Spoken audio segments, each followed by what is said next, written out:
जय बाळा मित्रांनो, आज आपण एक अत्यंत महत्त्वाच्या विषयावर व्हिडिओ करणार आहे। हा जर व्हिडिओ तुम्ही नीट पाहून घेतला आणि त्याच्यावरती जर तुम्ही काम करायला सुरुवात केली तर गॅरंटीने सांगतो तुमच्या ट्रेडिंग करिअरमधला एक महत्त्वाचा व्हिडिओ असू शकतो, महत्त्वाचा विषय असू शकतो आणि तुमचं ट्रेडिंग करिअर यातून बदलू शकते। जर तुम्ही बिगिनर असाल किंवा तुम्ही मार्केटमध्ये 2-3 वर्ष झालं काम करताय पण नेमकं तुम्हाला अजून सुद्धा कळत नसेल की मी काम कशावरती करू, मी कुठला सेटअप तयार करू, कारण की बऱ्याच जणांचं मी असे प्रॉब्लेम ऐकलेत की त्यांना सेटअप तयार करता येणार झालाय, स्वतःची स्ट्रॅटेजी डेव्हलप करता येणार झाली आणि दुसऱ्याची अडॉप्ट केलेली स्ट्रॅटेजी कधीही वर्क होत नसत्या।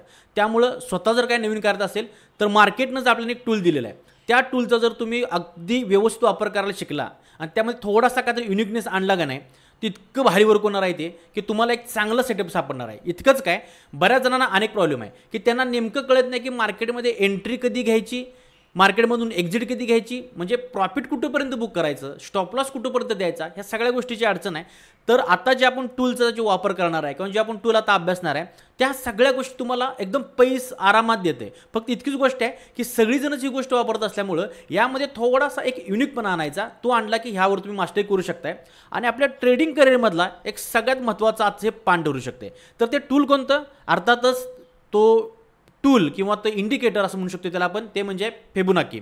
फिबोनाची का, आजपर्यंत मार्केटमध्ये मी सुद्धा बरेच इंडिकेटर बघितल्यात, सगळ्या गोष्टी बघितल्यात, पण सगळ्यात जास्त ऑथेंटिक आणि गेली 4 वर्ष झालं मी खरोखर फॉलो करतोय आणि बघतोय फिबोनाची जे टूल आहे ते खरंच खूप छान वर्क होते। त्यावरती जर मास्टरी केली तर आपल्याला चांगला रिझल्ट 100% मिळू शकतो।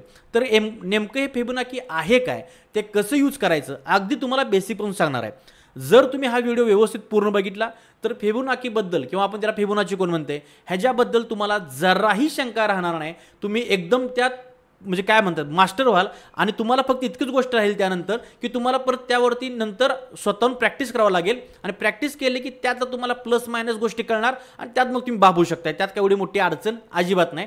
फक्त फिबोनाची जी टूल आहे, आज हा तुम्ही व्हिडिओ बघितला की तुमचा कन्सेप्ट क्लिअर होणार, हा मी तुम्हाला शब्द देतो। तर आपण अगदी प्रस्तावनेपासून सुरुवात करूया की फिबोनाची आहे काय। मुळात त्याची गरज नाही, आपल्याला फक्त फिबोनाची कसा यूज करायचा एवढं कळलं तरी बाद झालं, पण जरा विषयाला रंग देते, आपल्याला जरा कळायला बरं वाटते, त्यामुळे हे तुम्हाला मी जरा सुरुवातीची प्रस्तावना सांगतोय। तर सगळ्यात महत्त्वाची गोष्ट, जर कुणाकडे स्ट्रॅटेजी कुठली अजून तयार झाली नसेल किंवा स्ट्रॅटेजी काय तयार होत नसेल तर हे तुम्ही यूज करा, 100% मी सांगतो, पण ह्याच्यावरती काम करा, तुम्हाला चांगले रिझल्ट मिळायला सुरुवात होईल।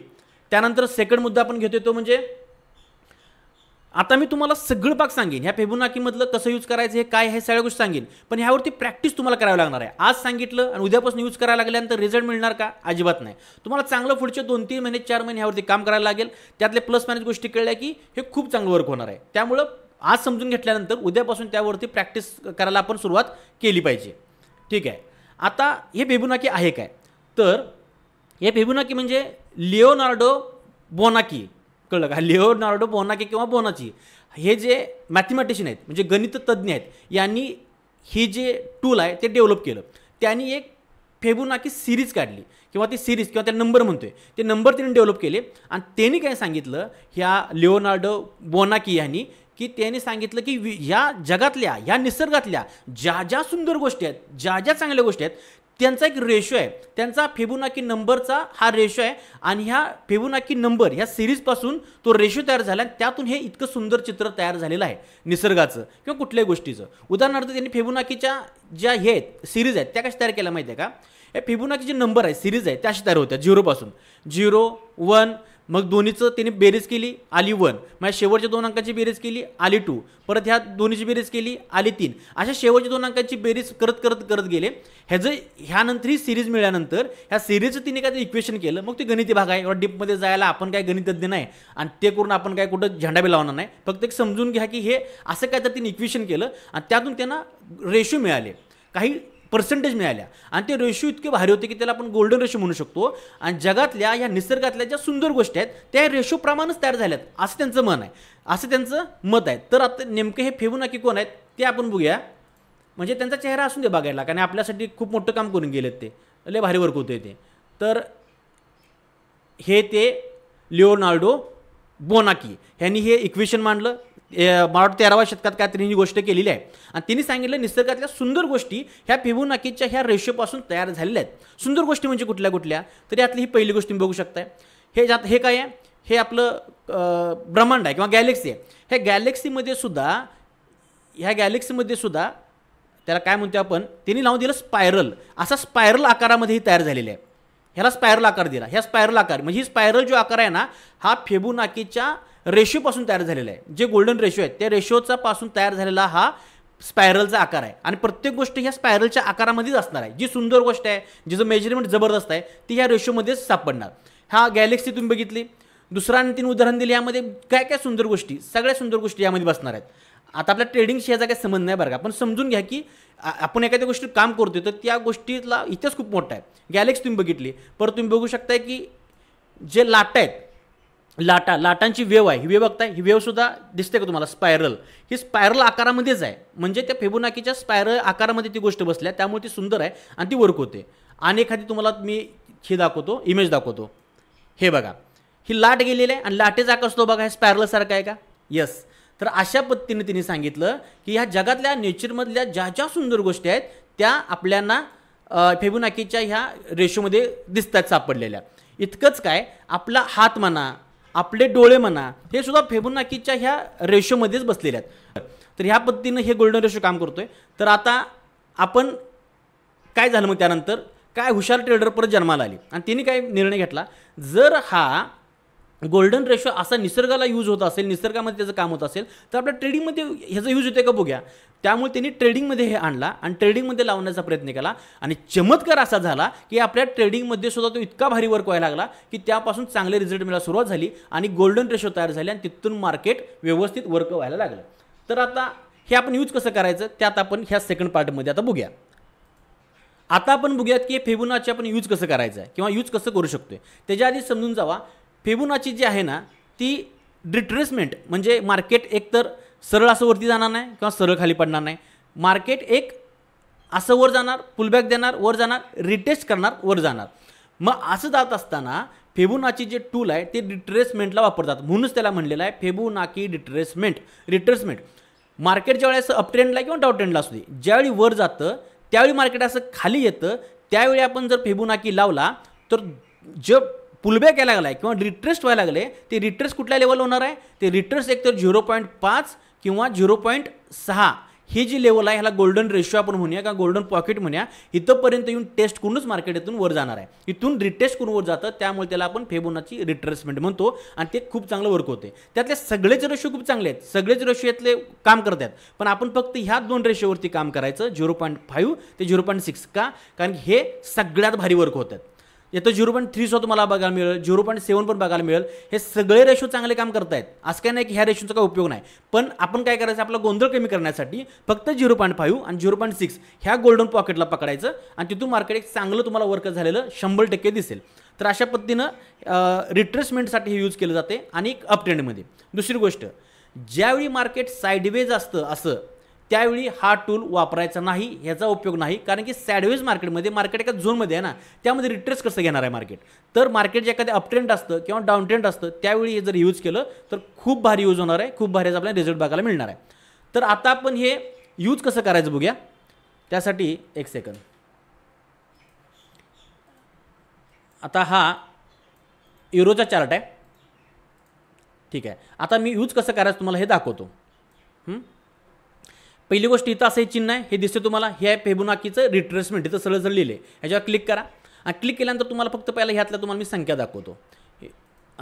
इथं क्लिक केलं तुम्हाला दिसेल, इथं बघा हे काय लिहिलं इथं, एक सेकंद. इथं आपण जे बघणार आहे, जे करणार आहे, इथं दिसते का, हे 0.236 म्हणजे 0.23%.6 हे पर्सेंटेजमध्ये असते. त्यानंतर 0.38%.2, त्यानंतर 0.50%, 0.61%, 0.78% आणि त्यानंतर 100%. या अशा गोष्टी यामध्ये आहेत. तर हे सगळे रेशो आहेत आणि हे सगळे रेशो आहेत फिबोनाचीची जी सिरीज काढली त्यातले हे रेशो आहेत. आता हे रेशो सगळेच महत्त्वाचे आहेत बरं का, पण त्यातला जो हा 0.5 आणि 0.6 आहे, हा रेशो आणि हा रेशोच्या मधलं जे आहे ना, मधलं पोकळी, ह्याला म्हणायचं गोल्डन पॉकेट. हे पॉकेट आहे गोल्डन पॉकेट का, कारण की गोल्डसारखं काम करते, सोन्यासारखं चकाकते, त्यामुळे गोल्डन पॉकेट म्हणा. तर कधीही मार्केट रिट्रेस करत असताना एक तर ह्या लेवलपासून बाउन्स करणार किंवा ह्या लेवलपासून बाउन्स करणार, अप ट्रेंड किंवा डाऊन ट्रेंड असू दे, कधी कधी ह्याच्यामध्येच येऊन जाणार. मग आपण काय करायचं, कुठं ट्रेड घेतला पाहिजे ते तुम्ही आता तुमच्या प्रॅक्टिसवर ठरवा. मला वाटते 0.5 पण घेऊ शकताय किंवा 0.6 घेऊ शकताय किंवा ह्याच्यामधला मार्ग म्हणजे जरा गोल्डन पॉकेटमध्ये मार्केट आल्यानंतर आपण ट्रेडमध्ये जाऊ शकतो. आता हे 3 एंट्री तुम्हाला सांगितल्या, यातल्या तुमच्या प्रॅक्टिसनुसार कुठली तुम्ही घेताय ते आपण तुमच्या प्रॅक्टिसवर डिपेंड आहे. तर अशा प्रकारे हे फिबोनाचीचं हे टूल आहे. तुम्हाला ह्याची संख्या सांगितली कशी आहे. आता हे यूज कसं करायचं ते आपण बघूया. आता यूज कसं करायचं बघूया. त्यासाठी काय करायचं माहिती आहे का, तुम्ही आता कुठल्या टाईम फ्रेमवर याला यूज करू शकताय तर हे समजून चला. तुम्ही जर इंट्राडे ट्रेडर असाल, तुम्हाला जर दिवसा काम करायचं आहे तर 15 मिनिट टाईम फ्रेमवर ह्या गोल्डन ह्या फिबोनाचीचा एक मला आणखी पॉईंट दिसला, तो म्हणजे वैयक्तिक अभ्यासानं जितक्या मोठ्या टाईम फ्रेमवर हा आपण यूज करू तितकं चांगलं जबरदस्त वर्क होते बघा. जेवढं मोठ्या टाईम फ्रेम वापराल चांगलं वर्क होणार, तीच भानगड आहे. आणि कमी टाईम फ्रेमवर आणलं नाही जरा गोंधळ होते आणि जरासा एल जाण्याची शक्यता वाढते. त्यामुळे 15 मिनिटाच्या टाईम फ्रेमच्या वर ज्यावेळी यूज कराल त्यावेळी चांगलं यूज होते. तर मग जर इंट्राडे ट्रेडर असाल, तुम्हाला रोजच्या रोज म्हणजे पैसे कमवायचे, आपल्याला ट्रेडर आहे आपण, आपल्याला रोजच्या रोज पैसा पाहिजे, तर मग त्यासाठी 15 मिनिटाचा आपण टाईम फ्रेम वापरू शकतो. 15 मिनिटाच्या टाईम फ्रेमवरच घ्यायचं, त्याच्यावरच एंट्री एक्झिट आपण यामध्ये करू शकतो. आणि जर तुम्ही स्विंग ट्रेडर असाल, तुम्हाला जर स्विंग ट्रेडिंग करायचे आहे, मला 10-15 दिवस मी थांबवू शकतोय, तर मग 4 तासावरती किंवा डे टाईम फ्रेमवर हे वापरू शकते, ते आणखीन चांगलं यूज होऊ शकते. तर तुम्ही कुठल्या टाईपचं ट्रेडर आहे बघा, त्यानुसार ठरवा. मी आता हा चार्ट 15 मिनिटावर लावून घेतो आणि त्यानंतर आपण 15 मिनिटावर हे कसं लावायचं तुम्हाला मी दाखवतो. आता यात बघा आपण काय करू शकतोय. आता 15 मिनिटं टाईम फ्रेमवर मी चार्ट लावलेला आहे. ओके, आता ह्यात लावायचं आहे. आता लावत असताना एक काळजी घ्यायची, मी तुम्हाला मागायला सांगितले ट्रेंड बघायचा आणि ट्रेंडनुसार हे करायचं. ज्यावेळी मार्केट अप ट्रेंडला असते, म्हणजे ज्यावेळी मार्केट वरती जात असते त्यावेळी खालून वर लावायचा. काय कळलं हे बघा, ज्यावेळी मार्केट अप ट्रेंड असं खालून वर जात असते त्यावेळी फिबोनाची सुद्धा खालून वर लावायचा. मार्केट खालून वर जात असते असं त्यावेळी खालून वर हा फिबोनाची लावायचा. खालून वर चालले ना मार्केट, त्यावेळी मग खालून पॉईंट पकडायचा आणि वरती लावायचा. ज्यावेळी मार्केट वरून खाली येत असेल त्यावेळी वरून खाली लावायचा. कळलं कुठून कसा लावायचा आहे. आता मार्केट खालून वर चालले म्हणजे आपल्याला अप ट्रेंड पकडायचा आहे, म्हणजे आपल्याला बायचा ट्रेड पकडायचा आहे. तर मग खालून वर गेल्यानंतर खाली त्याचा पॉईंट पकडायचा, ते वरच्या स्विंगपर्यंत लावायचा. कसा लावायचा तुम्हाला दाखवतो. आणि वरून खाली येत असेल तर आपल्याला खालचा सेलचा ट्रेड पकडायचा आहे, त्यामुळं वरून खाली लावायचं. बस इतकंच. हे लावायचं कसं तुम्हाला कळलं. आता हे 15 मिनिटाचा टाईम फ्रेम आहे, ह्यामध्ये तुम्हाला मी आता लावून दाखवतो. हा युरोचा चार्ट आहे, तुम्ही बघू शकताय. आणि युरोच्या चार्टमध्ये आता हे काय दिसतं तुम्हाला. आता जवळचा जर आपण सिनारो बघितला तर आणि अनेक गोष्ट करायची, कधीही जवळजवळचे स्विंग नाही पकडायचे. जवळजवळचे म्हणजे बघा इथे एक स्विंग झालाय, इथे एक स्विंग झालाय, म्हणून हे जवळचे पकडायचे नाही. थोडे लांबचे आणि चांगले स्विंग झालेले पकडले तर आणखीन चांगलं वर्क होते. आता हा जो स्विंग दिसतोय तुम्हाला आणि इथून मार्केट अपट्रेंडला गेलेला दिसतंय, ठीक आहे, म्हणजे अपट्रेंड दिसतोय आणि इथून मार्केटने एक स्विंग खाली परत घेतलेला दिसतोय. मग आता मी अपट्रेंडला लावणार आहे. मग हा फिबोनाची तर सिलेक्ट करायचा, इथल्या पॉईंटला घ्यायचा आणि इथल्या पॉईंटपासून इथं लावायचं नाही. का कारण मोठ्या 2 कॅन्डल झाल्यात, आपल्याला फक्त स्विंग पकडायचं आहे. चांगला स्विंग दिसतो ना इथं, ठीक आहे. स्विंगला इथं बरोबर मी लावलं. आता तुम्हाला दिसते का बघा इथं हे 0.5, ह्या 0.5च्या लेवलला एक्झॅक्ट मार्केट इथून टेस्ट झालं आहे आणि इथून वर चाललं आहे. दिसलं का इथून, ठीक आहे. हा एक आपण मुद्दा बघितला. आता आणखी बघूया, एक मिनिट. आणि कुठे दिसते का, आणखी कुठं दिसतंय का, आणखी. आता हे सगळं साईडवेज मार्केट वाटते ना तुम्हाला. हां ठीक आहे. आणखी कुठं लावू शकतो आपण. इथं बघा आता डाऊन ट्रेंडचा इथे का आपल्याला दिसतोय. जर इथून मार्केट खाली पडायला लागले, इथून मी इथलं पकडलं आणि कुठून घेणार आहे मी, हे खालता स्विंग घेणार आहे. इथं मार्केट वर यायला लागले ना, इथं बघा इथं टेस्ट केला लावला बरोबर. कसं लावलं कळलं का. मार्केट डाऊन ट्रेंड दिसायला लागले मला, हा मला मोठा स्विंग वाटतोय आणि इथून परत मार्केट खाली आल्यानंतर हा एक मला स्विंग चांगला तयार झालेला दिसतोय. इथं लावलं मी, तुम्ही बघू शकता एक्झॅक्टली डॉट 0.618च्या ह्या रेशोला टेस्ट होऊन मार्केटनं धडाधड खाली पडलेलं आहे. ठीक आहे, हे एक आपण बघितलं. आणखी एक बघा, आणखी एखादं उदाहरण अपट्रेंडचं बघूया आपण, दिसते कुठं उदाहरण. ठीक आहे, आता बघा हा एक स्विंग दिसतोय तुम्हाला चांगला तयार झालेला. मी रँडमली बघितले बरं का, म्हणजे मी जे आधी बघून ठेवलेले नाहीत, मी आत्ता तुमच्यासमोरच बघायला लावलं काय असेल ते. इथून सिलेक्ट केलं आणि हा एक स्विंग मला वाटतं इथं आहे. इथून खाली आलं पण 0.5च्या थोडंच वरनं मार्केट परत वरती गेले, तेच झालं नाही, काय हरकत नाही झालं. तुम्हाला कसं लावायचं कळलं, ठीक आहे. आता ह्यात आणखीन एक गोष्ट, कधीही हे लावत असताना, फिबोनाची लावत असताना जर खाली वीक असेल तर त्या वीक जवळ लावायचा तो पॉईंट. आणि वीक म्हणजे कॅन्डलची वीकपासून जर वरच्या स्विंग जिथं पकडणार आहे त्या स्विंगला जर वीक असेल तर वीक टू वीक लावायचा, वीक टू वीक लावायचा. नाहीतर खालचा वीक पकडलाय आणि वर तुम्ही त्या बॉडी क्लोजिंगला लावताय आणि वर अशी वीक सोडताय, चालणारा नाही. काय म्हणतोय, खाली वीक पकडलाय तर वर सुद्धा बरोबर वीकला टच करायचं. त्या वरच्या बॉडीला बिगीला असं आधीमध्ये कुठं पण लावायचं नाही ते, कारण की हा ratio dot to dot work होतोय. त्यामुळं इथं वीकला पकडलं तर वर वीकला लावा, खाली बॉडीला लावताय तर वर बॉडीला लावा. ठीक आहे. आता इथं खाली बॉडी आहे का नाही, इथं वीक आहे त्यामुळे वरती वीक दिसते का, वीकला लावा. वीक नसते तर बॉडीला लावलं असतं. पण असं बॉडी बघून किंवा वीक विनाकारण स्किप करायची असं करायचं नाही, हे काळजी त्यामध्ये आपण घेतली पाहिजे. ठीक आहे. आता कसा लावायचा कळला, तिथनं कसं आपल्याला रिट्रेस झालेलं मार्केट दिसले तुम्हाला, ह्या गोष्टी झाल्या. आणि समजा हा रेशो लावल्यानंतर आता एक गंमत तुम्हाला दाखवतो. इथून लावला मी असं इथं. ठीक आहे. आता मला वाटली की हा स्विंग आहे आणि इथून मार्केट इथं आता असं खाली आल्यानंतर पण रिट्रेस करून वर जाणार आहे. पण तर गंमत काय झाली बघा इथं. आता इथून मी लावला, इथं मी फिबोनाची इथं लावला, इथं गेला आणि इथून मार्केट खाली आलं. ॲक्च्युली मार्केट 0.6 किंवा 0.5 पासून वरती गेलं पाहिजे होतं, पण गेलं का, नाही गेलं. मग इथं आपला एस एल गेला. पण ज्यावेळी मार्केट, आता हे तुम्हाला सुरुवातीला सांगितले मी, हे अप ट्रेंड असला तर ट्रेंड कंटिन्यू करण्यासाठी रिट्रेसमेंटमध्ये आपण त्या रिट्रेसला आपण ट्रेड घेतोय. पण आता इथं अपट्रेंड होता म्हणून मी घ्यायचा प्रयत्न केला, माझा एस एल गेला. आणि तुम्ही बघू शकताय जर का मार्केटनं ह्या 0.6ची लेवल तोडली, जर का मार्केटनं 0.6ची लेवल तोडली आणि मार्केटनं खाली तर मोठी कॅन्डल क्लोजिंग दिली तर मार्केट त्याचा ट्रेंडच परत बदलत असते. मोस्ट ऑफ टाईम काय करत असते मार्केट त्यावेळी. आता जर मार्केटला ट्रेंड कंटिन्यू करायचा असता, हा ट्रेंड समजा अप ट्रेंड कंटिन्यू करायचा आहे, तर मार्केट इथं आलं असतं आणि इथनं परत वर गेलं असतं, परत असं जाऊन असं काहीतरी झालं असतं. पण मार्केटनं काय केलं दिसते आपल्याला, इथं आलं आणि हा 0.6ची लेवल तोडली आणि खाली मार्केटने तो क्लोजिंग दिलं. तर मग काय झालं, हा जो अपट्रेंड होणार होता हा ट्रेंडच मार्केटनं बदलल्याची ही लक्षणं आहेत, ही चिन्ह आहेत आणि मार्केट सरळ खाली जाणार असते. ठीक आहे. हा त्यातला मुद्दा समजून घ्या. पण तुम्हाला कसा लावायचा हे तुम्हाला इथं आता कळलं असेल.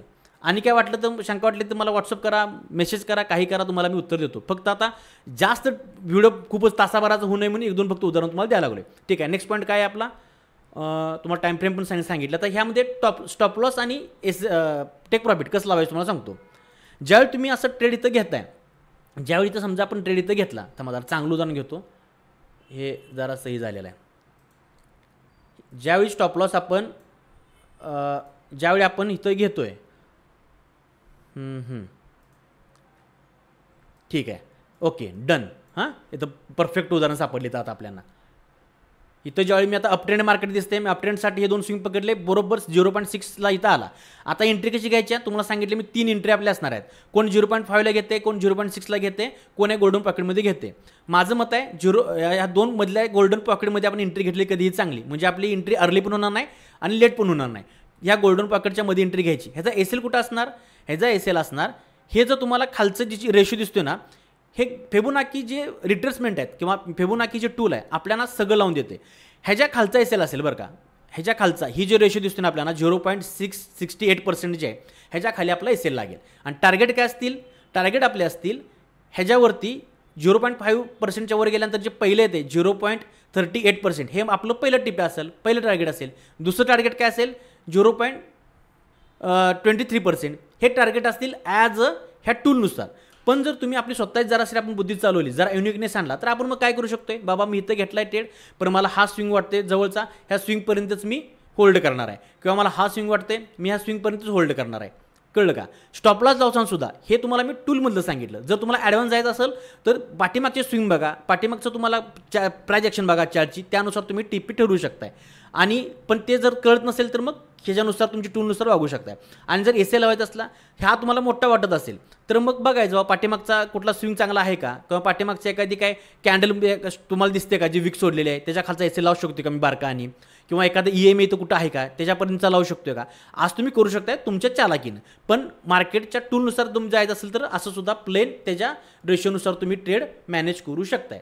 तर हे झालं कसा लावायचा, का लावायचा. आता एक गोष्ट यात लक्षात घ्या, काय भानगड आहे माहिती आहे का, आता हे फिबोनाची सगळं जग लावणार आहे आणि तुम्हाला सगळं जग ह्या पद्धतीने काम करणार आहे. मग आपल्याला प्रॉफिट कसं मिळू शकते, सगळ्यांना माहिती इथून वर्क होणार आहे. मग आपण काय करायचं माहिती आहे का, ट्रेडिंगमध्ये नेहमी ट्रेड कमी झाले पाहिजेत. आणि ज्यावेळी तुम्ही 15 मिनिटाच्या टाईम फ्रेमवर हे काम करणार आहे की नाही, बिंदास राहा, तुम्हाला दिवसात 1-2 ट्रेड मिळणार आहेत, जास्त मिळणारच नाहीत. कारण 15 मिनिटाच्या टाईम फ्रेमवर स्विंग आपण मोठे शोधायचे आहेत. पुन्हा सांगतो, छोटे स्विंग झाले असतील ना तर बघा, इथं तुम्ही फिबोनाची लावणार, इथनं इथंपर्यंत, हां चला इथनं झालं यूज, इथनं रिट्रेसमेंट घेतली, पण इथं लावणारा आणि इथनं बघा इथनं रिट्रेसमेंट घेतली. एवढ्या छोट्या स्विंगला अजिबात लावायचं नाही. कुठल्या स्विंगला लावायचं आहे? असे मोठे स्विंग दिसतात ना आपल्याला, ह्या स्विंग टू हे स्विंग, असे मोठे स्विंग लावायचे. हा स्विंग तो हा स्विंग, अशा मोठ्या स्विंगला लावायचा, म्हणजे ट्रेड पण चांगले गावत आहेत आणि कमी गावत आहेत. तर आता मी काय सांगत होतो, युनिकनेस काय आणायचा आपला. इथं तुम्ही आता ट्रेड घेणार आहे, फिक्स झाले. इथं ट्रेड घेत असताना थोडंसं त्यामध्ये युनिकनेस आणायचा. काय आणायचा? इथं तर 0.5 0.6च्या गोल्डन रेशो ट्रेड आपण घेणारच आहे, पण ते घेत असताना ह्याला एखाद्या EMAचं कन्फर्मेशन मिळते का बघायचं. समजा इथूनच EMA गेली असली तर तुमचा ट्रेड आणखीन कन्फर्मेशनचा वाढला, मग आणि तुम्ही फिक्स घ्यायचा. मग किंवा मी तर EMA माझ्या 0.5 किंवा 0.6 लेवलला गेली तरच मी ट्रेड घेणार. आज तुम्ही एखादा रूल करू शकताय, म्हणजे तुमचं ट्रेड आणि कमी होणार. फक्त फिबोनाकीवर न राहता तुमचा युनिकनेस तुम्ही आणला लागला ना त्यामध्ये, मग EMA तुम्ही वापरू शकताय. किंवा तसं नाही करता आलं तर तुम्ही एखादी कॅन्डलस्टिक, बाबा फिबोनाकीच्या ह्या गोल्डन रेशोजवळ आल्यानंतर जर शूटिंग स्टार झाला तरच मी ट्रेड घेणार, किंवा बुलिश सिंगल फिंग झाली, बेरिश सिंगल फिंग झाली तरच मी ट्रेड घेणार. असा कुठला तर तुम्ही कॅन्डलस्टिक करू शकताय. किंवा चार्ट पॅटर्न, मी गोल्डन रेशोजवळ आल्यानंतर जर मार्केटनं डबल बॉटम करायला लागलं तरच मी ट्रेड घेणार, किंवा दुसरा एखादा कुठला चार्ट पॅटर्न होत असेल तरच मी ट्रेड घेणार. असा काय तर तुम्ही स्वतःचा युनिकनेस आणा, तो प्रॅक्टिसने आणि सरावाने येऊन जाईल. त्याच्यावर तुम्हाला काम केलं पाहिजे, प्रॅक्टिस केलं पाहिजे. रेडी टू ईट किंवा ही काय मॅगी नाही 2 मिनिटात तयार करून खायला, ह्याला वेळ द्यायला लागणार, थोडे कष्ट घ्यायला लागणार. तर अशा प्रकारे थोडं मी तुम्हाला बऱ्यापैकी सगळं सांगायचा प्रयत्न केला आहे. आता जाता शेवटी सगळ्यात महत्त्वाचे 2 तुम्हाला मी ह्यातले रूल सांगणार आहे, की ह्या गोष्टी अजिबात करायच्या नाहीत. ज्या आता मी 3-4 गोष्टी सांगणार आहे त्या अजिबात करायच्या नाहीत, त्या कटाक्षानं पाळायच्याच. त्या कोणत्या? तर सगळ्यात पहिली गोष्ट ती म्हणजे ज्यावेळी मार्केट तुम्हाला साईडवेज वाटते, जसं इथं आहे बघा, हे उदाहरण आहे बघा, इथं साईडवेज आहे, यामध्ये फिबोनाकी लावायचा नाही. साईडवेज मार्केटपासून फिबोनाकी लावण्यापासून लांब राहायचं. त्यामध्ये खूप कमी वेळा हे यूज होते किंवा ह्याचा रिझल्ट मिळतो आपल्याला. ट्रेंडिंग मार्केट तुम्हाला असं दिसत असलं ना तर हे लावायचं आणि मोठी स्विंग पकडायचा प्रयत्न करायचा, छोट्या स्विंगला लावायचं नाही. हा पहिला रूल आहे, किंवा हा पहिलं एक काळजी घ्या की ही गोष्ट करायची नाही.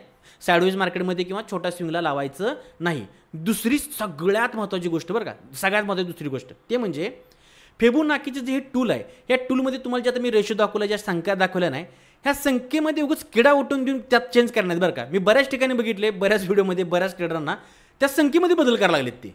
म्हणजे अरे बाबा, त्या फिबोनाकी ज्या गणितज्ञानं आयुष्य घालवलं आणि तिने अगदी निसर्गातली जे उत्कृष्ट कलाकृती आहेत त्या फिबोनाकीमध्ये आणून बसवल्या. तिने किती मोठा अभ्यास आणि किती मोठं त्यात तुम्ही बसवले, त्यात आपलं कशा अगरबत्ती लावायची आहे. आपण ती नाही, मी 0.7 आहे तिथे 0.8 असा आकडा माझा टाकलाय, मग असे 2 रेशो आल्यात.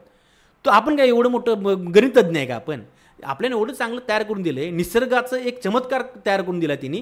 त्यात आपण संकेत अजिबात बदलाय नाही, आपण फिबोनाकी व्हायचं नाही, आपण गणितज्ञ अजिबात व्हायचं नाही. तिने जे दिले ते उत्कृष्ट आहे, त्याच्यापेक्षा उत्कृष्ट करायला जायचं नाही, नाहीतर ते आपल्याकडनं त्याचा सगळा मग बल्ल्या उडणार आहे. त्यामुळे संकेत बदल अजिबात त्या करायचं नाही आणि काहीतरी वेगळंच काहीतरी खिरीत कांदा टाकायचा नाही.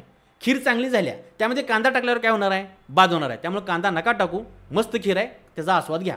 आणि तिसरी गोष्ट, हे स्विंग पकडत असताना अनेक काळजी घ्या, ज्यावेळी स्ट्रॉंग कॅन्डल होता येत नाही. थोडक्यात सांगतो, आता हा स्विंग आहे आणि हा स्विंग आहे, प्राइस ॲक्शन करत छोट्या छोट्या कॅन्डल करता आल्या ना फिबोनाकीत चांगलं यूज होते बरं का. पण अशा स्ट्रॉंग कॅन्डल व्हायला लागले की नाही, आता बघा स्ट्रॉंग कॅन्डल झाल्या त्यावेळी थोडंसं हे जे टूल आहे किंवा हे फिबोनाकी आहे हे वर्क होत नाही. कारण की जे आपले गोल्डन रेशो आपले ठरले आहेत, मार्केट शार्पली त्याला ब्रेक करत जाते का, कारण वरून त्या कॅन्डलचं प्रेशर तसं असते. इथं सुद्धा बघा, हे जे स्ट्रॉंग कॅन्डल होत गेल्यात का नाही, जर इथं आपला कुठं तर रेशो असता तर त्याला ब्रेक केला असते ना. त्यामुळं प्राइस ॲक्शन करत कॅन्डल आल्या तर तिथे यूज करूया, जर स्ट्रॉंग कॅन्डल होत आल्या तर ट्रेड घ्यायचा टाळ्या. बस इतकंच काळजी घ्या.